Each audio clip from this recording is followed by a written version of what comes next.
Hi ಸ್ನೇಹಿತರೆ, ಎಲ್ಲರಿಗೂ ನಮಸ್ಕಾರ. ನೋಡಿ, ಗೃಹಲಕ್ಷ್ಮಿ ಯೋಜನೆಯ ಪ್ರತಿಯೊಂದು ಫಲಾನುಭವಿಗಳಿಗೆ ಕೊನೆಗೂ ಸರ್ಕಾರದಿಂದ 6,000 ಹಣನ ಜಮಾ ಮಾಡ್ತಾ ಇದ್ದು, ನಾಳೆ ಬುಧವಾರ ಮಾರ್ಚ್ 12ರಂದು ಕರ್ನಾಟಕದ 28 ಜಿಲ್ಲೆಗಳ ಪ್ರತಿಯೊಂದು ಫಲಾನುಭವಿಗಳ ಬ್ಯಾಂಕ್ ಖಾತೆಗೆ 6,000 ಹಣ ಜಮಾ ಆಗಲಿದೆ. ಈ 6,000 ಹಣದಲ್ಲಿ ಗೃಹಲಕ್ಷ್ಮಿ ಯೋಜನೆಯ 17 ಮತ್ತು 18ನೇ ಕಂತಿನ 4,000 ಹಣ ಮತ್ತು ಅನ್ನಭಾಗ್ಯ ಯೋಜನೆಯ ಕಳೆದ 5 ತಿಂಗಳ ಪೆಂಡಿಂಗ್ ಇರುವಂತಹ 2,000 ಹಣನ ಜಮಾ ಮಾಡ್ತಾ ಇದ್ದು, ಒಟ್ಟು ಪ್ರತಿಯೊಬ್ಬರಿಗೂ 6,000 ಹಣ ಜಮಾ ಆಗ್ತಾ ಇದೆ. ಮತ್ತು ಈ 6,000 ಹಣಕ್ಕೆ 5 ಹೊಸ ನಿಯಮಗಳು ಕೂಡ ಜಾರಿಗೆ ಬಂದಿದೆ. ಹಾಗಾದರೆ ಬನ್ನಿ, ಸರ್ಕಾರದಿಂದ ಬಂದಿರುವಂತಹ ಆ ಒಂದು ಮಾಹಿತಿ ಏನು ಅಂತ ನಾನು ನಿಮಗೆ ತಿಳಿಸ್ಕೊಡ್ತಾ ಇದ್ದೀನಿ. ಅದಕ್ಕಿಂತ ಮೊದಲು ನೋಡಿ ಸ್ನೇಹಿತರೆ, ನೀವೇನಾದ್ರೂ ಇನ್ನೂ ಕೂಡ ನನ್ನ ಚಾನಲ್ನ ಸಬ್ಸ್ಕ್ರೈಬ್ ಆಗಿಲ್ಲ ಅಂದರೆ ದಯವಿಟ್ಟು ಪ್ರತಿಯೊಬ್ಬರೂ ಚಾನಲ್ನ ಸಬ್ಸ್ಕ್ರೈಬ್ ಮಾಡ್ಕೊಳ್ಳಿ, ಹಾಗೆ ವಿಡಿಯೋಗೆ ಒಂದು ಲೈಕ್ನ ಕೊಡಿ. ಹೌದು ವೀಕ್ಷಕರೇ, ಗೃಹಲಕ್ಷ್ಮಿ ಯೋಜನೆಯ ಸಾಕಷ್ಟು ಫಲಾನುಭವಿಗಳು ಕಳೆದ 3 ತಿಂಗಳಿಂದ ನಮ್ಮ ಬ್ಯಾಂಕ್ ಖಾತೆಗೆ ಹಣ ಜಮಾ ಆಗ್ತಾ ಇಲ್ಲ ಅಂತ ಪ್ರತಿನಿತ್ಯವೂ ಕೂಡ ವೆಯ್ಟ್ ಮಾಡ್ತಾ ಇದ್ರಿ. ಇದೀಗ ಕೊನೆಗೂ ಸರ್ಕಾರದಿಂದ ನಿಮ್ಮ ಬ್ಯಾಂಕ್ ಖಾತೆಗೆ ಗೃಹಲಕ್ಷ್ಮಿ ಯೋಜನೆಯ 16ನೇ ಕಂತಿನ ಹಣ ಜಮಾ ಆಗಿದೆ. ಸರ್ಕಾರ ಇವಾಗ ನಿಮ್ಮ ಬ್ಯಾಂಕ್ ಖಾತೆಗೆ 17 ಮತ್ತು 18ನೇ ಕಂತಿನ ಹಣ ಅಂದರೆ ಜನವರಿ ಮತ್ತು ಫೆಬ್ರವರಿ ತಿಂಗಳ 4,000 ಹಣ, ಇದರ ಜೊತೆ ಅನ್ನಭಾಗ್ಯ ಯೋಜನೆಯ ಕಳೆದ 5 ತಿಂಗಳ ಪೆಂಡಿಂಗ್ ಇರುವಂತಹ 2,000 ಹಣನ ಪ್ರತಿಯೊಂದು ಫಲಾನುಭವಿಗಳಿಗೆ ಜಮಾ ಮಾಡ್ತಾ ಇದ್ದು, ಒಟ್ಟು 6,000 ಹಣನ ಪ್ರತಿಯೊಂದು ಫಲಾನುಭವಿಗಳಿಗೆ ಸರ್ಕಾರ ಜಮಾ ಮಾಡ್ತಾ ಇದೆ. ಆದರೆ ಈ ಬಾರಿ ಈ 6,000 ಹಣ ಸುಮಾರು 1 ಲಕ್ಷಕ್ಕಿಂತ ಅಧಿಕ ಫಲಾನುಭವಿಗಳಿಗೆ ಸರ್ಕಾರ ಕ್ಯಾನ್ಸಲ್ ಮಾಡಿದೆ. ಕಾರಣ ಏನು ಅಂದರೆ, ಇತ್ತೀಚೆಗೆ ಹಣಕಾಸು ಇಲಾಖೆ ಜಾರಿಗೆ ತಂದಿರುವ ಕೆಲವು ನಿಯಮಗಳ ಆಧಾರದ ಮೇಲೆ ಪ್ರತಿಯೊಂದು ಫಲಾನುಭವಿಗಳಿಗೆ 6,000 ಹಣ ಜಮಾ ಆಗ್ತಾ ಇದೆ. ಆದರೆ ಯಾರೆಲ್ಲ ಫಲಾನುಭವಿಗಳು ಈ ನಿಯಮಗಳನ್ನ ಪಾಲಿಸಿಲ್ಲ, ಇಂತಹ ಫಲಾನುಭವಿಗಳಿಗೆ ಸರ್ಕಾರ ಹಣನ ಕ್ಯಾನ್ಸಲ್ ಮಾಡಿದೆ. ಹಾಗಾದರೆ ಬನ್ನಿ ಸ್ನೇಹಿತರೆ, ಸರ್ಕಾರ ಜಾರಿಗೆ ತಂದಿರುವ ಆ ನಿಯಮಗಳು ಏನು ಅಂತ ಕೂಡ ತಿಳಿಸ್ಕೊಡ್ತೀನಿ.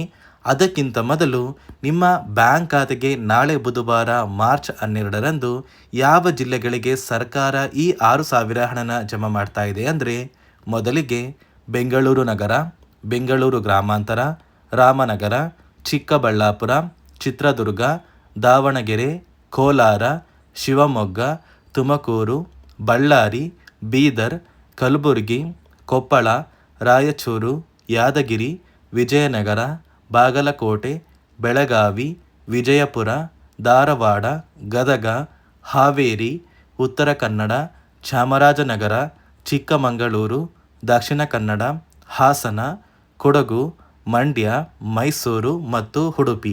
ಈ 28 ಜಿಲ್ಲೆಗಳ ಪ್ರತಿಯೊಂದು ಫಲಾನುಭವಿಗಳಿಗೆ ಸರ್ಕಾರ ಗೃಹಲಕ್ಷ್ಮಿ ಯೋಜನೆಯ ಜನವರಿ ಮತ್ತು ಫೆಬ್ರವರಿ ತಿಂಗಳ ಹಣ ಅಂದರೆ 17 ಮತ್ತು 18ನೇ ಕಂತಿನ 4,000 ಹಣ, ಇದರ ಜೊತೆಗೆ ಅನ್ನಭಾಗ್ಯ ಯೋಜನೆಯ ಕಳೆದ 5 ತಿಂಗಳ ಪೆಂಡಿಂಗ್ ಇರುವಂತಹ 2,000 ಹಣನ ಜಮಾ ಮಾಡ್ತಾ ಇದ್ದು, ಪ್ರತಿಯೊಂದು ಫಲಾನುಭವಿಗಳಿಗೆ ಸರ್ಕಾರ ಒಟ್ಟು 6,000 ಹಣನ ಜಮಾ ಮಾಡ್ತಾ ಇದೆ.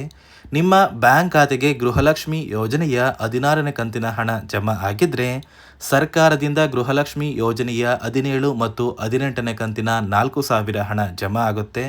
ಒಂದು ವೇಳೆ ನಿಮ್ಮ ಬ್ಯಾಂಕ್ ಖಾತೆಗೆ ಇನ್ನೂ ಕೂಡ 16ನೇ ಕಂತಿನ ಹಣ ಜಮಾ ಆಗಿಲ್ಲ ಅಂದರೆ, ಮೊದಲು ಪ್ರತಿಯೊಂದು ಫಲಾನುಭವಿಗಳಿಗೆ ಸರ್ಕಾರ 16ನೇ ಕಂತಿನ ಹಣನ ಜಮಾ ಮಾಡಿ ಕೆಲವೇ ದಿನಗಳ ನಂತರ ನಿಮ್ಮ ಬ್ಯಾಂಕ್ ಖಾತೆಗೆ 17 ಮತ್ತು 18ನೇ ಕಂತಿನ ಹಣನ ಜಮಾ ಮಾಡುತ್ತೆ ಅಂತ ಸರ್ಕಾರದಿಂದ ಮಾಹಿತಿನ ಕೊಟ್ಟಿದ್ದು, ಮಾರ್ಚ್ ತಿಂಗಳ 20ನೇ ತಾರೀಕಷ್ಟರಲ್ಲಿ ಪ್ರತಿಯೊಂದು ಫಲಾನುಭವಿಗಳ ಬ್ಯಾಂಕ್ ಖಾತೆಗೆ ಆದಷ್ಟು ಬೇಗ ಸರ್ಕಾರ ಗೃಹಲಕ್ಷ್ಮಿ ಮತ್ತು ಅನ್ನಭಾಗ್ಯ ಯೋಜನೆಯ ಈ 6,000 ಹಣನ ಜಮಾ ಮಾಡುತ್ತೆ. ಅದೇ ರೀತಿ ಸುಮಾರು 1,23,000 ಫಲಾನುಭವಿಗಳ ಬ್ಯಾಂಕ್ ಖಾತೆಗೆ ಸರ್ಕಾರ ಈ ಬಾರಿ ಈ 6,000 ಹಣನ ಜಮಾ ಮಾಡ್ತಾ ಇಲ್ಲ.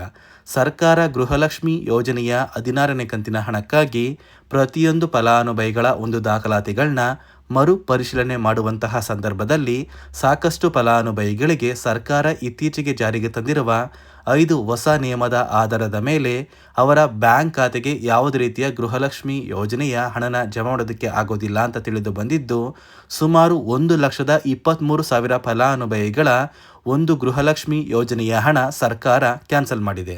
ಹಾಗಾದರೆ ಬನ್ನಿ ಸ್ನೇಹಿತರೆ, ಸರ್ಕಾರ ಜಾರಿಗೆ ತಂದಿರುವ 5 ಹೊಸ ನಿಯಮಗಳು ಏನು ಅಂತ ನಾನು ನಿಮಗೆ ತಿಳಿಸ್ಕೊಡ್ತಾ ಇದ್ದೀನಿ. ನೋಡಿ ಸ್ನೇಹಿತರೆ, ಮೊದಲನೆಯ ಒಂದು ನಿಯಮ ಬಂದು ಗೃಹಲಕ್ಷ್ಮಿ ಯೋಜನೆಯ ಪ್ರತಿಯೊಂದು ಫಲಾನುಭವಿಗಳು ಯಾರೆಲ್ಲ ಇದ್ದೀರಾ, ನಿಮ್ಮ ಮನೆಯ ಪ್ರತಿಯೊಂದು ಸದಸ್ಯರ ಆಧಾರ್ ಕಾರ್ಡ್ನ ನಿಮ್ಮ ಬಳಿ ಇರುವಂತಹ ಒಂದು ರೇಷನ್ ಕಾರ್ಡಿಗೆ ಕಡ್ಡಾಯವಾಗಿ ಲಿಂಕ್ ಮಾಡಿಸ್ಬೇಕು. ಈ ಒಂದು ನಿಮ್ಮ ಆಧಾರ್ ಕಾರ್ಡ್ನ ಲಿಂಕ್ ಮಾಡಿಸೋದಕ್ಕೆ KYC ಅಂತ ಕರೀತಾರೆ. ಸಾಕಷ್ಟು ಫಲಾನುಭವಿಗಳ ಒಂದು ರೇಷನ್ ಕಾರ್ಡಿಗೆ KYC ಪೆಂಡಿಂಗ್ ಇದೆ. ಅದೇ ಒಂದು ಕಾರಣಕ್ಕೆ ಸರ್ಕಾರ ಈ ಬಾರಿ ಈ 5 ಹೊಸ ನಿಯಮಗಳನ್ನ ಜಾರಿಗೆ ತಂದಿದೆ. ಅದೇ ರೀತಿ ಎರಡನೆಯ ಒಂದು ನಿಯಮ ಬಂದು ಸಾಕಷ್ಟು ಫಲಾನುಭವಿಗಳ ಒಂದು ಆಧಾರ್ ಕಾರ್ಡ್ ಏನಿದೆ, ಆ ಒಂದು ಆಧಾರ್ ಕಾರ್ಡ್ 15 ವರ್ಷ ಅಥವಾ 15 ವರ್ಷಕ್ಕಿಂತ ಹೆಚ್ಚು ಹಳೆಯ ಆಧಾರ್ ಕಾರ್ಡ್ ಆಗಿದೆ. ಈ ಒಂದು ಫಲಾನುಭವಿಗಳು ಅವರ ಆಧಾರ್ ಕಾರ್ಡ್ಗೆ ಯಾವುದೇ ರೀತಿಯ ತಿದ್ದುಪಡಿ ಕೂಡ ಮಾಡಿಸಿಲ್ಲ ಮತ್ತು ಯಾವುದೇ ರೀತಿಯ ಒಂದು ಅಪ್ಡೇಟ್ನ ಕೂಡ ಮಾಡಿಸಿಲ್ಲ.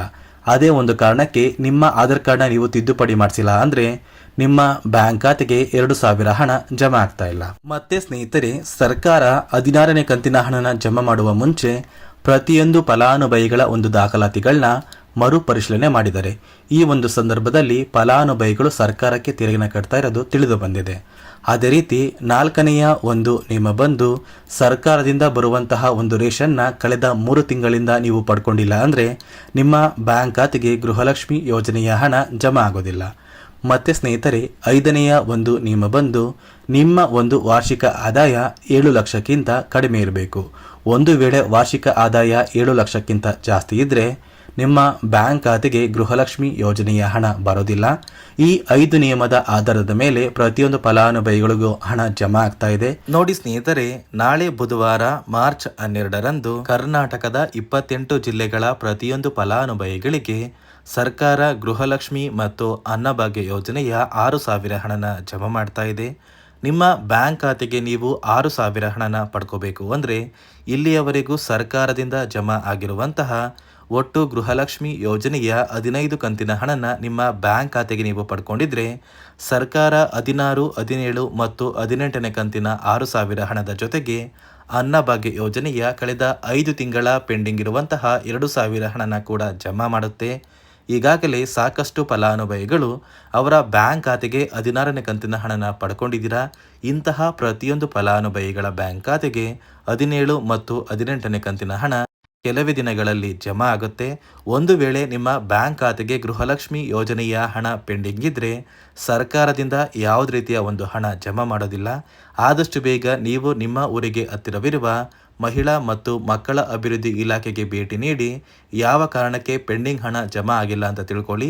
ನಂತರ ಕೆಲವೇ ದಿನಗಳಲ್ಲಿ ನಿಮ್ಮ ಬ್ಯಾಂಕ್ ಖಾತೆಗೆ ಹಣ ಜಮಾ ಆಗುತ್ತೆ ಅಂತ ಹೇಳ್ತಾ, ಇದಿಷ್ಟು ಗೃಹಲಕ್ಷ್ಮಿ ಮತ್ತು ಅನ್ನಭಾಗ್ಯ ಯೋಜನೆ ಕುರಿತು ಸರ್ಕಾರದಿಂದ ಪ್ರತಿಯೊಬ್ಬರಿಗೂ ಬಂದಿರುವಂತಹ ಒಂದು ಮಾಹಿತಿಯಾಗಿದೆ. ನಾನು ಕೊಟ್ಟಿರುವಂತಹ ಮಾಹಿತಿ ನಿಮಗೆ ಇಷ್ಟ ಆಗಿದ್ರೆ ದಯವಿಟ್ಟು ಪ್ರತಿಯೊಬ್ಬರೂ ನನ್ನ ಚಾನಲ್ನ ಸಬ್ಸ್ಕ್ರೈಬ್ ಮಾಡ್ಕೊಳ್ಳಿ. ಹಾಗೆ ವಿಡಿಯೋಗೆ ಒಂದು ಲೈಕ್ನ ಕೊಡಿ.